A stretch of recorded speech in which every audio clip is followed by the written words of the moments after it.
Welcome to Elmhurst, our community.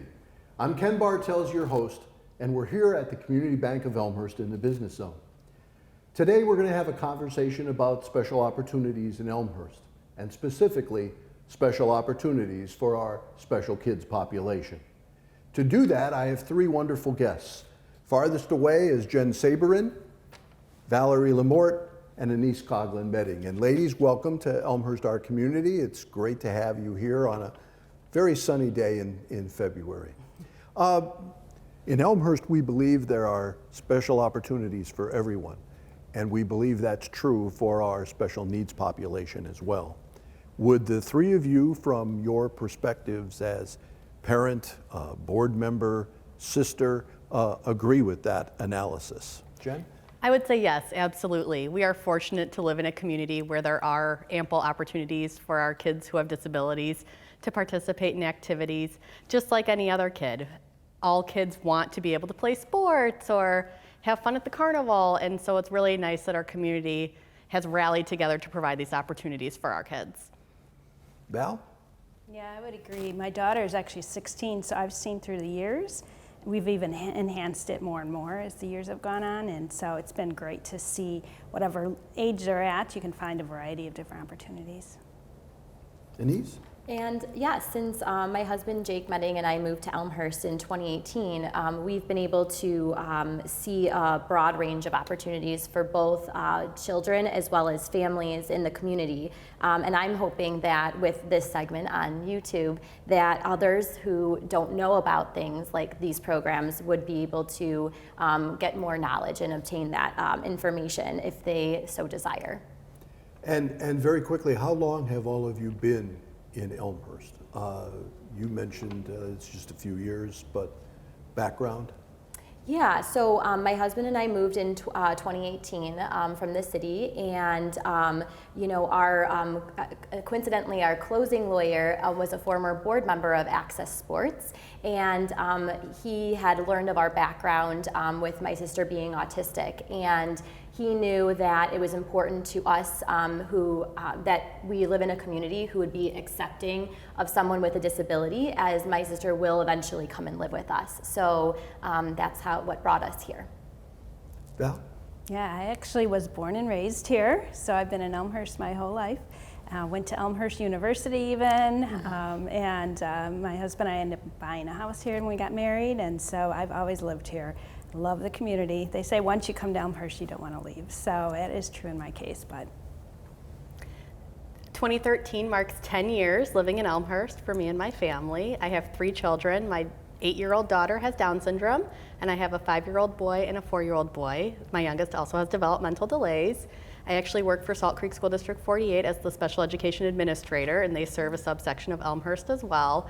And so we love living in this community, and it's a great place to raise a family. So Annice, you represent, you're a board member of Access Sports, and I want to also get opportunities to talk about other organizations in Elmhurst, but you're here. Access Sports, how does it operate? What does it provide? Sure. Access Sports is a nonprofit organization, and it offers multiple opportunities for children ages 5 to 22 to be on a sports team and to be an athlete in our community who may not otherwise have that opportunity in their educational setting. And for this reason, our founder, Dina Seidenfuss, she created the organization back in 2007, and it really is a grassroots program. So it was her in her dining room with a computer and a few good ideas. And in 2012, it became an official 501c3 nonprofit organization. And her mission was just to be able to give these children with disabilities an array of opportunities to have friendships, be on a sports team, and gain those athletic skills. Do the two of you have experience with other organizations in the community that you've accessed? Yeah, as I say, and we do love Access Sports, first of all. That has been a blessing. Other programs, there's Special Kids Day in Elmhurst. They put on a variety of activities for our children, and it's been fun to be able to partake. A lot of times they will adapt situations. So for example, you could go get photos with Santa, and then it's in a format that works well for the individuals in the special needs population. So that's been a great resource for our family. Another program or another organization that offers programs for individuals with disabilities is Gateway Special Recreation Association. They partner with Ray Graham, who is also located in Elmhurst, to provide recreation, day programming, and other services for individuals with disabilities from early childhood through adulthood. And so we've had the opportunity to do summer camps and some sports programs, swim lessons through Gateway, which is another nice organization. To overstate the obvious, I'm a lot older than the three of you, but when I was in school, approximately 5,000 years ago, when I was in school, there were no special needs kids in school with me. They were not there. They were somewhere else. Can the three of you even imagine that being the case, having with your experiences with children and siblings and the like? Can you even imagine what that would have been like? I can a little bit. My older brother has an intellectual disability, and so he did not go to the same school I did growing up, and that wasn't nearly that long ago.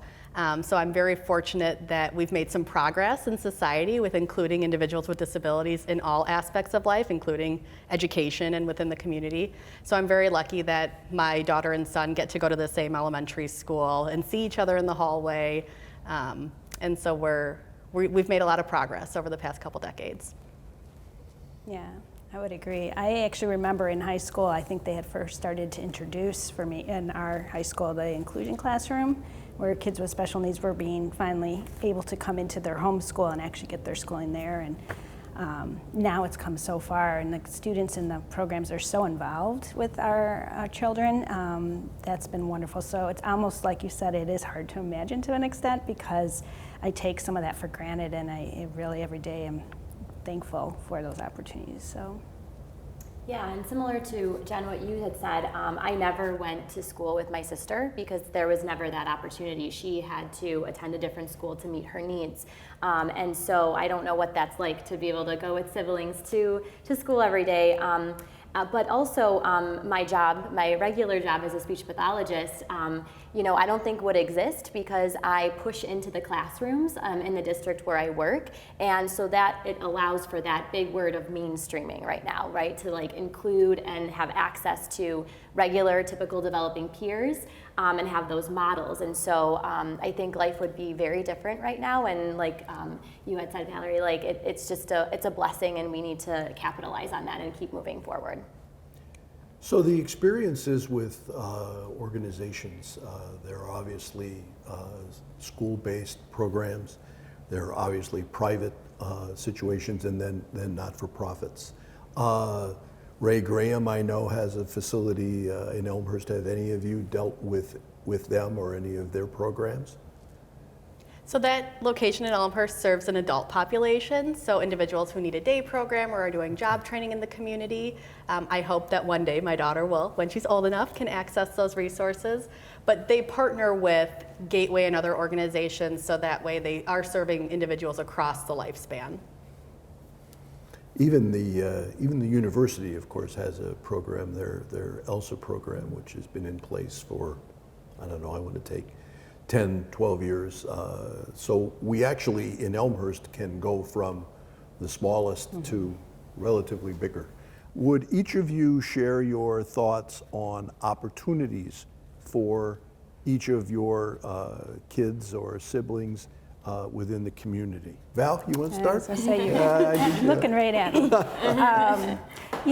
Yes, and you touched on it earlier. It's that opportunity for them to sometimes participate in a program that they maybe wouldn't have been able to be in before. And with my daughter, that has definitely been the case. She struggles sometimes with the social skills. And so some of these programs, and Access Sports comes to my mind because they give you a buddy to work with the student, the child, where they're individualized to their needs. And so if we're playing soccer and she's more focused on kicking and really the game itself, they'll just kind of maybe work on, let's do kicks back and forth. So that's where I've seen her grow and enjoy participating, and that's been wonderful to see. Jen? And I would say similar to you, Val, with Special Kids Day that offers those special events throughout the year, whether it's the summer carnival or seeing Santa. It's really nice to be able to have an opportunity to take my daughter who gets overwhelmed in crowds or larger situations. So knowing that there's a special dedicated time that is accommodated for my daughter, it really gives her the opportunity to have the same experience of seeing Santa without the noise and the crowd and the line and the wait. And it really makes it an enjoyable experience for our whole family because her brothers get to go, but it's a program designed with Ellie's needs in mind. And obviously I can't speak to having a child, but I just have seen through the years, my sister is older, and she participated in the special recreation group where my parents lived. And I just know that she looked forward to it every single day, and the joy that it brought her just helped the atmosphere in our house, and everyone else then was happy, and we saw that quality of life was there for her. And so I think that's the same thing that you guys see with your children, that they look forward to it and they're happy, and that's what we want. I think I know the park district created a totally accessible park just off of Butterfield. It's probably like 5 years ago. Have the two of you accessed that? It's one of our favorite parks in Elmhurst. Definitely. It's fun for everyone. There's equipment that's accessible regardless of your need. It's a beautiful addition to Elmhurst. I would agree. So to close out our first half together, it's fair to say then that your assessment of the opening premise, special opportunities exist in Elmhurst for our special needs populations, is a true statement. In the second half, we're going to talk about are there gaps? If there are gaps, how do you see them? But again, overall, your experience in Elmhurst has been a positive one, whether it be as a parent or an organization. So from an access sports perspective, Annice, is Elmhurst a welcoming place to operate within, I guess? Yes, exactly, Ken.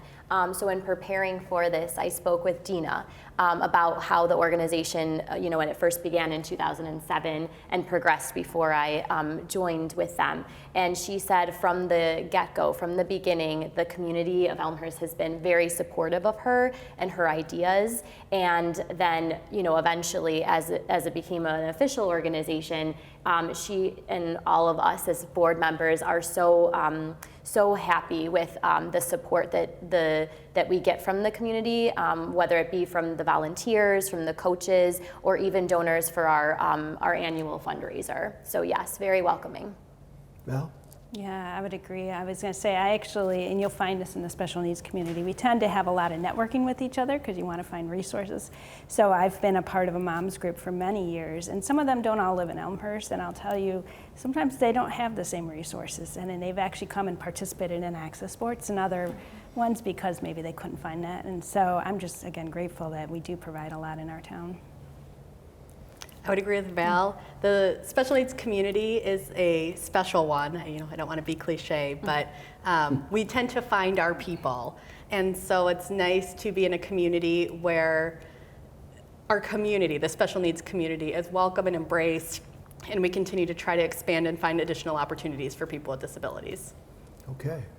So we'll take a short break and come back and start off with some other questions relating to the topic. But this is Elmhurst, our community. We've been having a great conversation on special opportunities for special needs populations, and we'll be right back.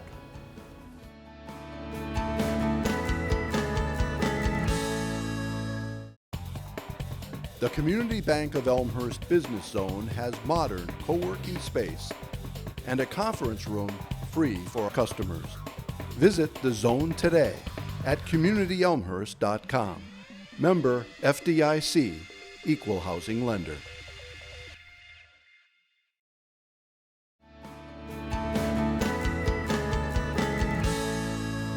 Welcome back to Elmhurst, our community. We're talking about special opportunities for special needs kids. I want to start out the second half of our time together. Can the three of you help me to create a laundry list of organizations within the community that, I know we won't get them all, but the ones that we can think of that you've either had experience with or know of.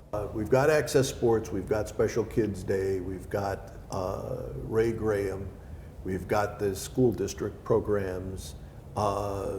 Nesdra came to mind. What am I missing? We mentioned Gateway, Special Rec Association. Correct. There are, geographically or disability-based organizations that support the area, the National Association for Down Syndrome. There are autism-specific organizations that serve the area. There's a special education resource group that serves within the local school district for parents to be a part of who have children with disabilities.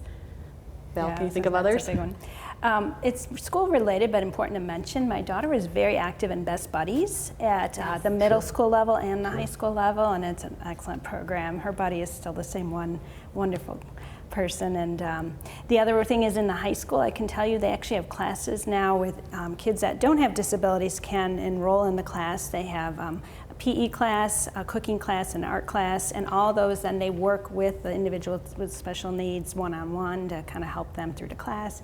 So that's been an excellent resource for us too. The YMCA, I suspect, has some programs. And of course, there are a number of private clinics dotted around the community as well. West Side Therapy just opened on St. Charles Road in Elmhurst. Right, yes. You had mentioned Elmhurst University with the ELSA program for college students, but they also operate a speech clinic and it trains upcoming SLPs, but it's open to the community. So individuals with disabilities can go there and receive speech therapy. They just opened an occupational therapy clinic, so that's up and coming as well. So those are other additions in the community. Okay. So from your individual access points, are the programs we've been talking about available when you need them to be available? I would say as programs expand and grow, the opportunities become greater.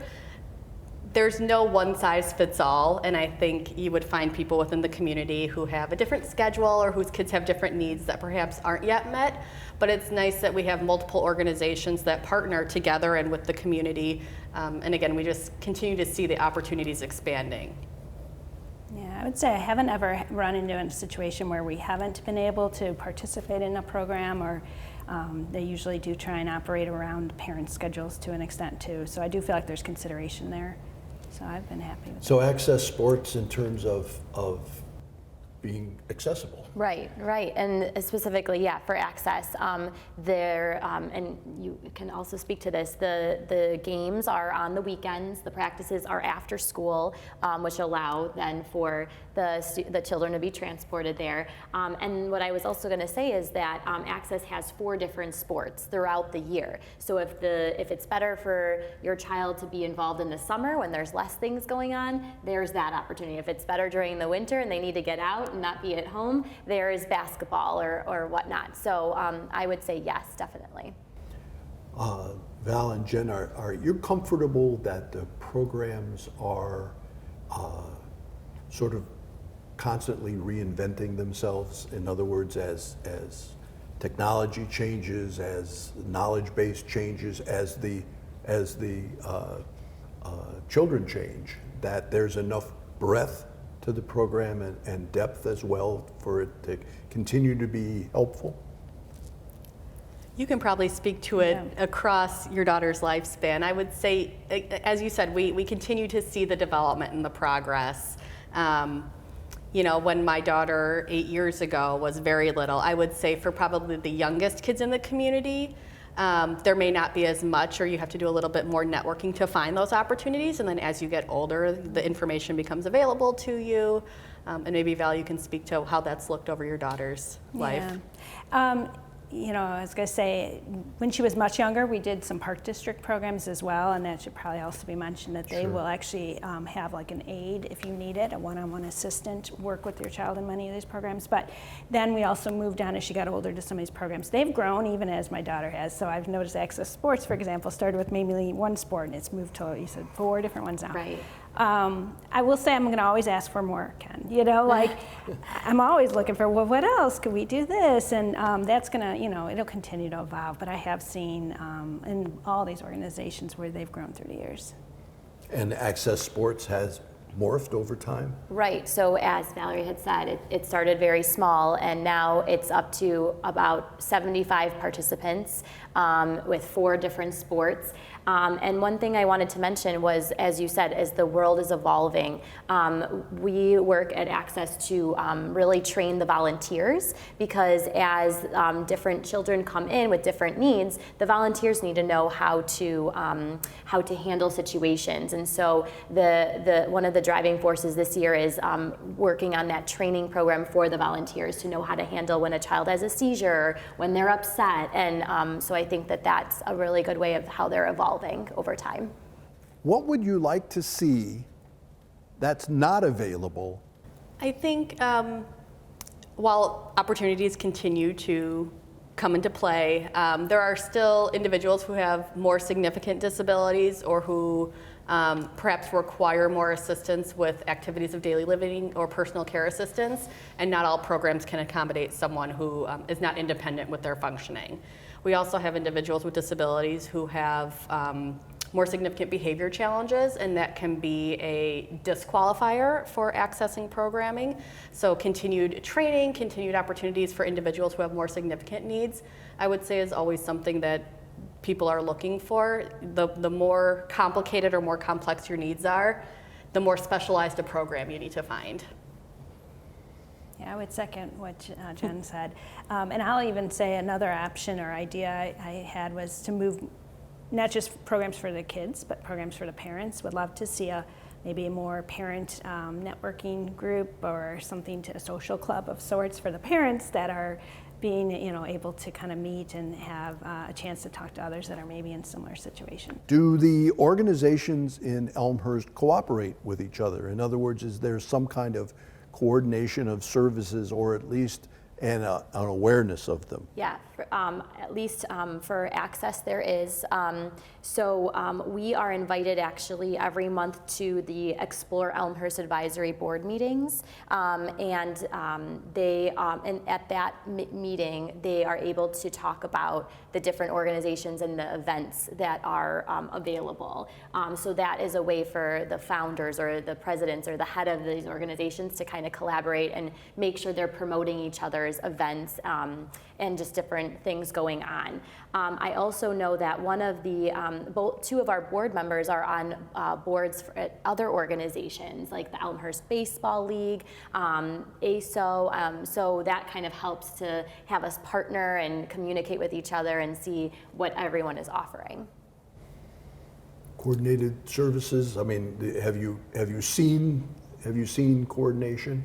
Absolutely. You know, Val mentioned earlier that Elmhurst Park District offers inclusion services for individuals with disabilities who want to access regular programming, but they certainly partner with Gateway to refer back and forth, and they partner with Access Sports to make sure that people know what is available to them, because my daughter, for example, tried inclusion programming when she was younger and didn't see a lot of success, but then when we were referred to and partnered with the other organizations, she's able to play soccer, able to play basketball.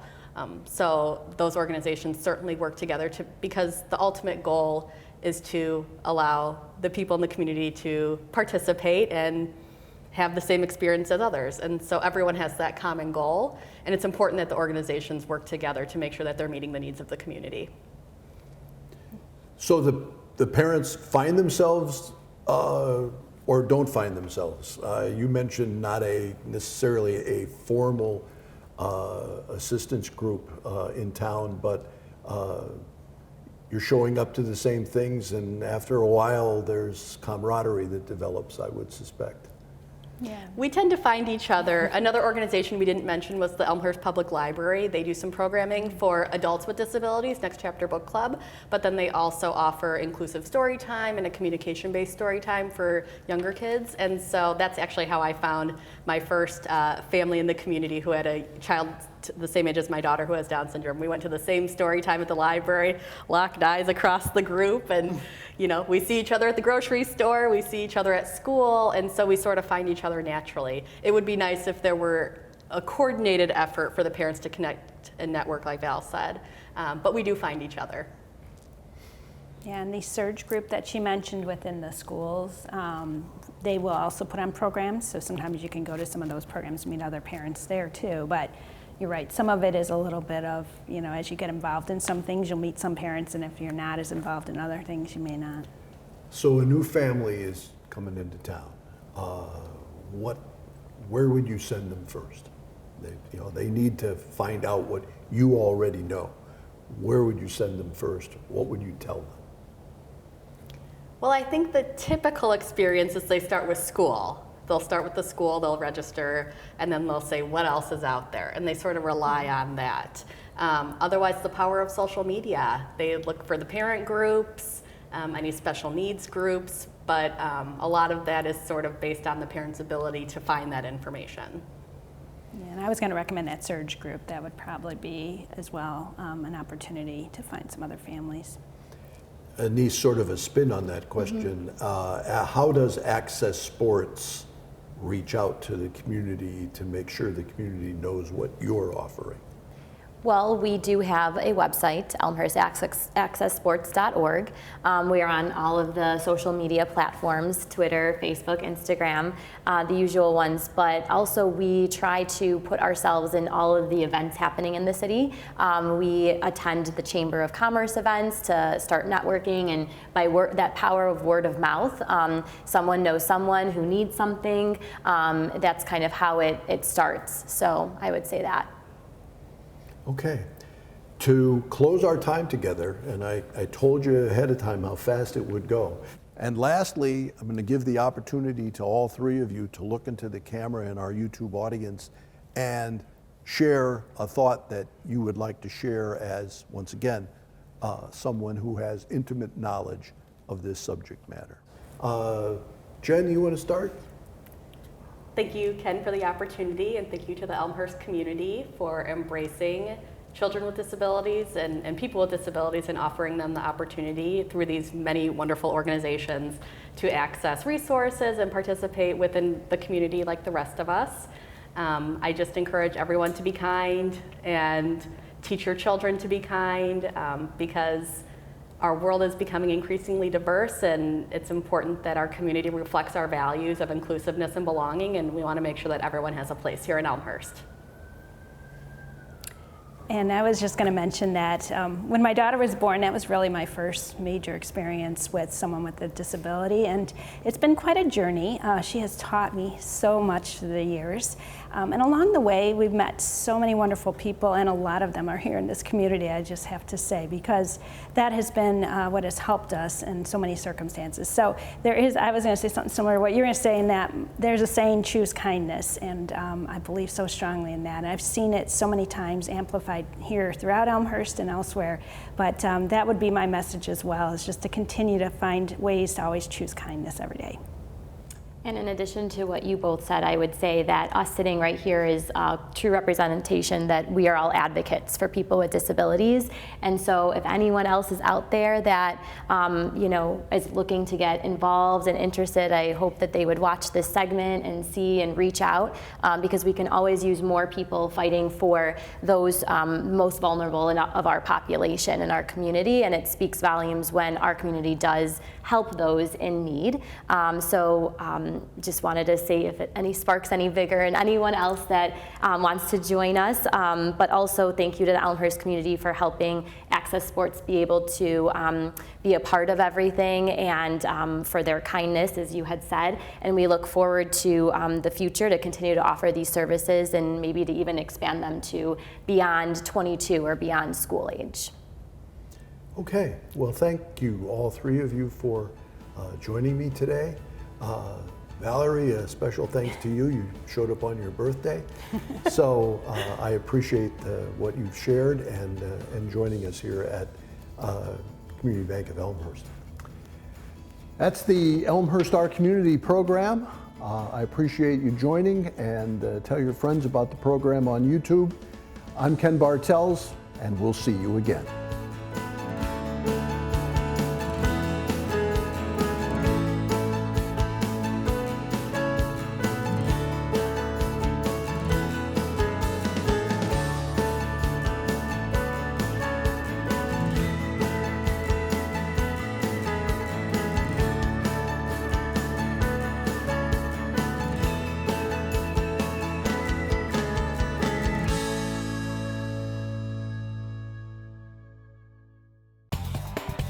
The Community Bank of Elmhurst Business Zone has modern co-working space and a conference room free for customers. Visit the zone today at communityelmhurst.com. Member FDIC, Equal Housing Lender.